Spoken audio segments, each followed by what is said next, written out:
don't know me, my name's Sam P.K. Collins. I was given the wonderful opportunity to moderate this discussion. And tonight we're going to hear from esteemed elders in the community, people with a proven track record of asking the hard questions and putting their bodies and minds and futures on the line so that we could have a future as a people. Now, I'm a student of Francis Cress Welsing. So I understand clearly, and most of you probably do, the components of Europeans traveling to different places and encountering people of color and realizing that they were actually a global minority. They remain a global minority.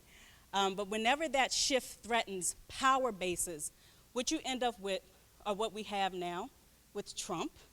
You end up with public policy, whether it's health, political, social, educational, that impact African Americans and people of color to their detriment, but also undergird whiteness and white supremacy. By the time I pick up eugenics, my field of study ranges primarily from about 1915 to about 1945, and my construct looks at, as migration patterns within this country get started, we're trying to figure out exactly who is American, who has the right to citizenship. This is undergirded at all times by science. It's a fallible science, it's a ridiculous science, it's a made-up science, but the origins of men and the origins of species. I would ask that you guys go back in your spare time, actually look at some of the language of it, and see how it parallels the social and health policies that we have today. You have some people that say we don't want black people living in the same neighborhoods. When they give their reasons, it's the same reasons why Europeans went to certain countries and decided that this was human waste and we could level the people and take the land. What Dr. Sherman described about the eugenics reveals a system of white supremacy.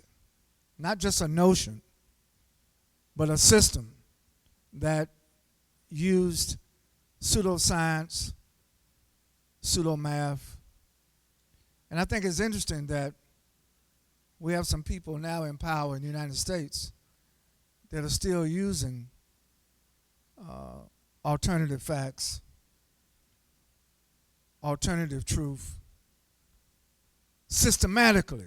The big problem that I have seen, and not only seen but experienced in my critique of President Obama, is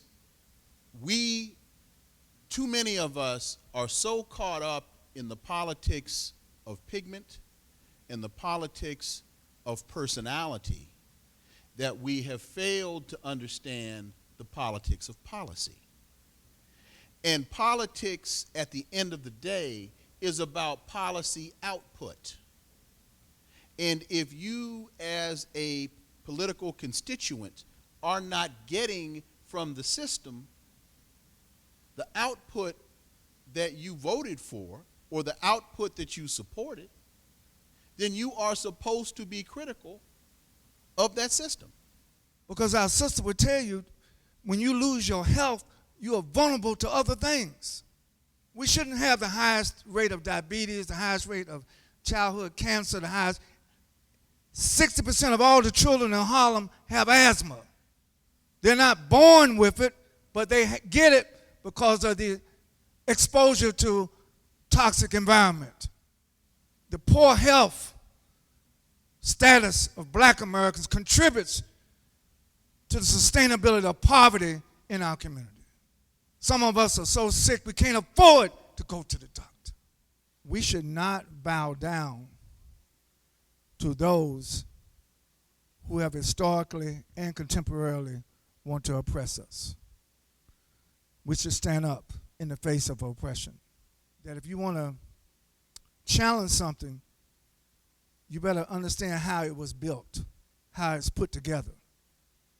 You know, if you want to shake something that's built, you better look at the foundation that it's built on. And a lot of times we react to the surface, to the symbol, rather than digging deep to the foundation of white supremacy. Because we have to be clear not only what we're against, we have to also be clear what we're for. So number one, I think we have to be for more unity in our community.